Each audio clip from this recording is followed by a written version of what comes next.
Le dernier opus de Star Wars est-il un échec ou une réussite?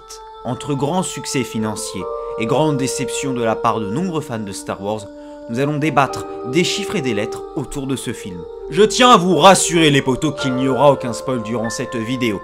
Je ne fais que vous donner mon propre avis critique sans vous spoiler tout le film bien évidemment, et en m'étant moi-même informé plus amplement sur le film. Pas au niveau du synopsis ou de l'histoire, mais plus au niveau de l'avis du monde en général sur ce même film. Alors les potos, il faut savoir que ce film a fait un total, attention, de 505 millions d'entrées. Oui, mesdames et messieurs, 505 millions d'entrées le jour de sa sortie en France. 450 millions de dollars de recettes dans le monde pour 383 millions d'euros.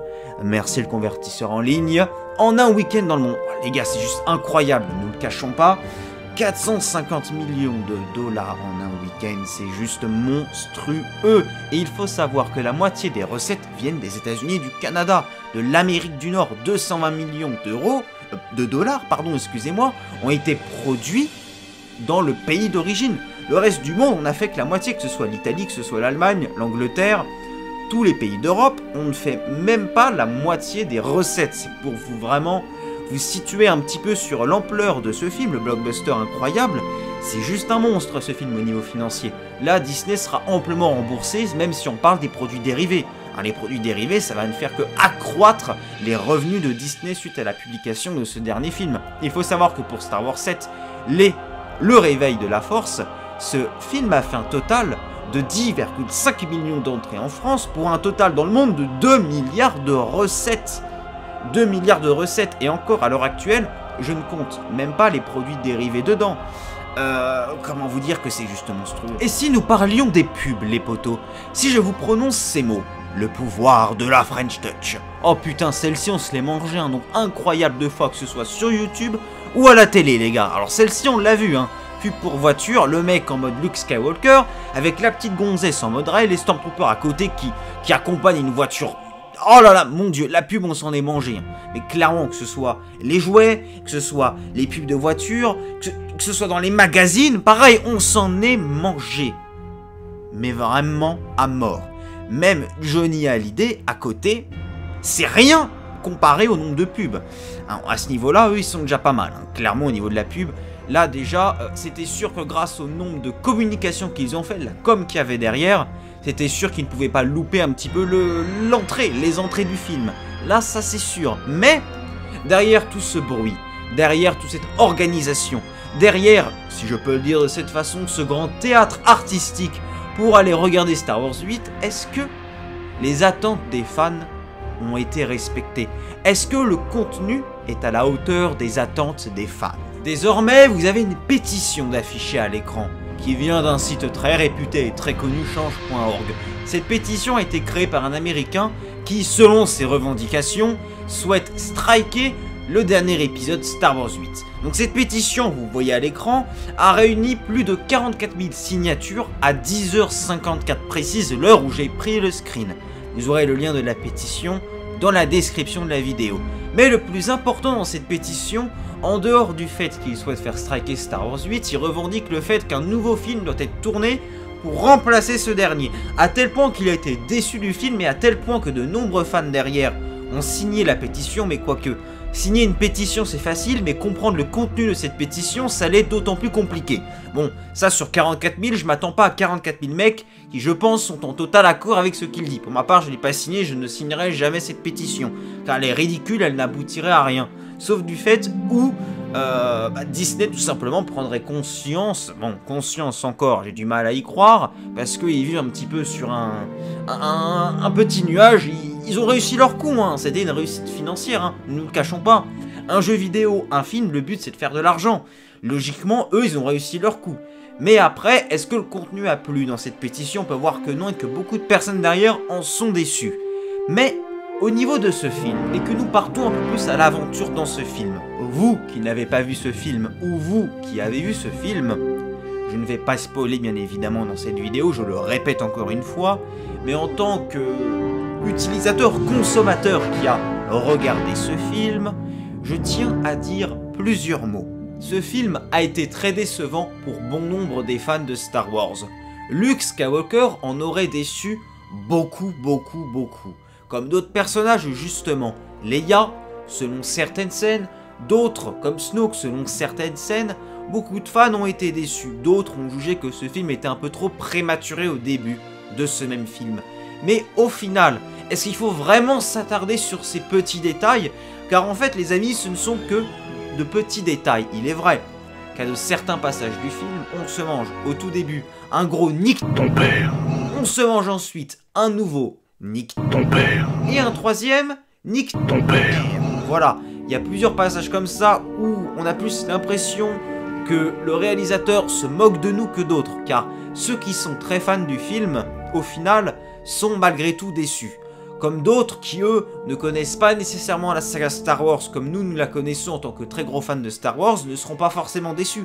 Car dans l'ensemble, ça reste un très bon film, au niveau des effets spéciaux, au niveau des dialogues, des scènes, des prises de vue. Ça reste malgré tout bien organisé, ça reste professionnel bien évidemment. Mais au niveau de l'histoire, il y a certains hicks. Quand je dis des hicks, c'est au niveau de la crédibilité du film, de certaines scènes. On peut apercevoir Superman ou d'autres. Petit clin d'œil à ceux qui ont vu le film. Mais voilà, il y a des actions qui sont très dérangeantes. Très dérangeantes. Mais le plus intéressant, c'est qu'on peut voir par exemple que le général Hux comme Kylo Ren sont beaucoup plus mis en avant que dans le précédent film. Surtout le général Hux. On voit un peu plus qui est ce personnage-là. Mais il faut aussi noter que dans ce film, malheureusement, c'est Disney. C'est Disney qui a racheté la licence Star Wars. Et dans tous les cas, il y a l'humour Disney dans le film. Et l'humour Disney ne plaît pas à tout le monde. Comme moi, le premier dans ce film-là. À certains passages, je vous cache pas que j'ai un petit peu de mal. C'est un rire nerveux que j'ai. Et pas un vrai rire pour rigoler à leur humour. Par exemple, pour donner un exemple, j'étais allé voir Star Wars le 15 décembre, le vendredi 15 décembre, avec 2 amis à moi. À la fin du film, beaucoup de personnes étaient restées. Justement, quand le générique passait, il y avait des personnes qui étaient devant moi qui parlaient justement de Snoke ou d'autres, qui étaient intéressés au niveau du film. Mais la discussion que j'avais avec mes 2 amis, justement, c'était de se dire, eux, en tant que personnes qui ne sont pas fadas de Star Wars, ont apprécié le film à sa juste valeur. Et il en mérite pleinement ce film, des récompenses et des louanges. Mais en tant que fan, on est déçu logiquement, et eux ils devaient le voir, car moi, les seuls mots que j'avais dans ma bouche c'était « Pourquoi un tel on l'a pas tant vu ? Pourquoi un tel il a fait ça ? Pourquoi un tel il a dit ça ? C'est pas normal, la saga Star Wars n'est pas nécessairement respectée dans les dialogues et le comportement des personnages. » Quant à eux, ils ont maintenu le fait que l'action était présente, que l'on y croyait, que les scènes étaient très belles, car oui, il y avait des moments, c'était magique. Et pour vous dire, les amis, j'ai eu plus le sentiment de l'émotion, vous voyez les frissons, pas comme si vous avez les larmes qui montent à l'œil, mais le fait vraiment d'être sous l'émotion de la magie de Star Wars. Et ben moi j'ai eu plus d'émotion en regardant Star Wars Rebelle qu'en regardant Star Wars 8, justement. Mais il faut vraiment noter ces points-là.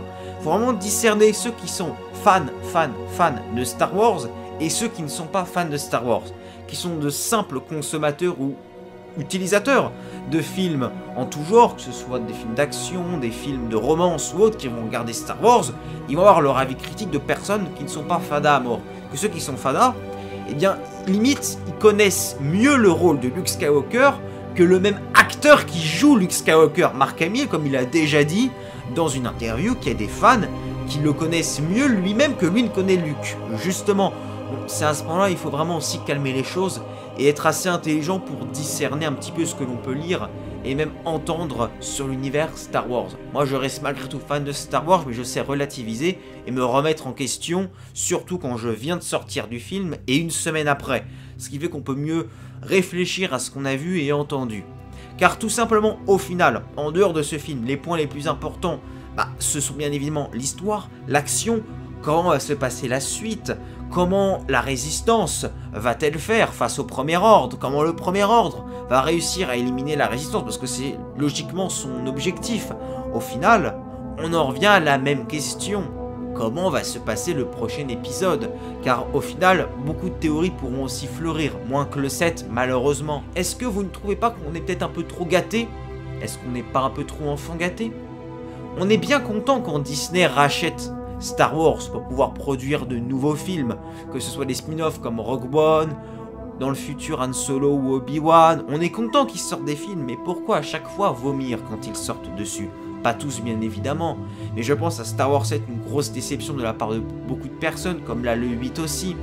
Il faut savoir relativiser, car à force de nous donner à chaque fois beaucoup de films, beaucoup de contenu à avaler et à regarder, on en vient à gerber ce que l'on voit et ce que l'on entend. Il faut y aller doucement les gars, parce qu'en tant que fan de Star Wars, on nous donne un avant-bras et nous on demande tout le bras entier. Il faut savoir se calmer un petit peu. Au final, est-ce que l'on souhaite avoir des films, un univers qui s'agrandit avec de nouveaux personnages, de nouvelles histoires, ou finalement ne rien avoir et continuer à chialer sur son sort en disant oh, la saga Star Wars elle continue pas, on doit à chaque fois se remanger de la prélogie, de la trilogie à chaque fois. Non, personnellement en tant que fan, je peux être déçu d'un film, mais je reste malgré tout content de ce qu'ils font. L'une des erreurs dans ce film est le fait d'avoir trop exploité le rôle de certains personnages, le fait d'avoir surévalué la puissance ou la capacité de certains personnages à agir en conséquence des autres personnages principaux. C'est une erreur selon moi qui a été peut-être un peu trop exagérée selon le réalisateur, ça ne reste que mon avis. Je pense à Luke Skywalker qui à mon avis a été peut-être un peu trop surjoué, un peu trop exagéré dans ses choix et ses décisions. Mais au final, pour faire bref à ce résumé du film, pour ne vraiment pas vous spoiler les amis, ce film reste très très bon, ce film reste un succès, une réussite financière, ça c'est indéniable et on ne peut pas le nier, ça reste un succès, une réussite mondiale pour les nouvelles générations. Et oui les amis, car en fait ce qui est drôle dans la saga Star Wars, c'est par génération que les personnes grandissent avec, que ce soit la première trilogie, que ce soit la prélogie, et même maintenant cette nouvelle trilogie. On grandit de génération en génération avec une trilogie Star Wars. Et entre autres, dans cette nouvelle trilogie, c'est un succès pour les jeunes enfants, les préadolescents, enfin les personnes qui sont jeunes et qui grandissent avec cette saga, bien évidemment, comme nous, nos mêmes parents, ont grandi avec la première trilogie, la prélogie tout aussi bien en fait. Donc c'est une réussite totale au niveau financier et pour les nouvelles générations. Mais malheureusement, au niveau des anciennes générations à la base des bases, quand on a vu que Star Wars 6 c'était un remake du 4, bon, ce film-là n'est en aucun cas un remake de l'épisode 5, l'Empire contre-attaque, ce n'est pas un remake, mais c'est une déception, c'est un échec pour les vrais fans de Star Wars, pour les gros fans. Après, il y a des personnes comme moi qui sont très fans de Star Wars, mais qui ne sont pas nécessairement à mort déçus du film. On est un petit peu déçus, mais on reste satisfait de la continuité de la saga et du travail, du service que l'on nous propose et de l'achat que l'on a fait en voulant regarder le film. Je reste malgré tout satisfait, mais ça reste un échec pour les fans de Star Wars. Malgré tout, c'est un rapide résumé pour mettre dans l'ambiance vous, mes amis, ou du moins de nouveaux abonnés ou d'autres personnes curieuses au niveau de cette saga Star Wars. Ça vous met un petit peu en information sur une personne qui est très fan et qui tout simplement donne son avis sur le film. Ça vous permettra d'avoir peut-être un préavis, de pouvoir avoir du recul sur le film et de vous dire ouais, on est plutôt satisfait de pouvoir continuer à regarder des Star Wars, tout simplement. Mais bon les amis, j'espère que ce résumé vous a fait plaisir. Il y aura bien évidemment d'autres vidéos comme 5 points positifs sur Star Wars 8 et 5 points négatifs sur Star Wars 8. Donc sur ce les amis, c'était Citari. Ciao bye.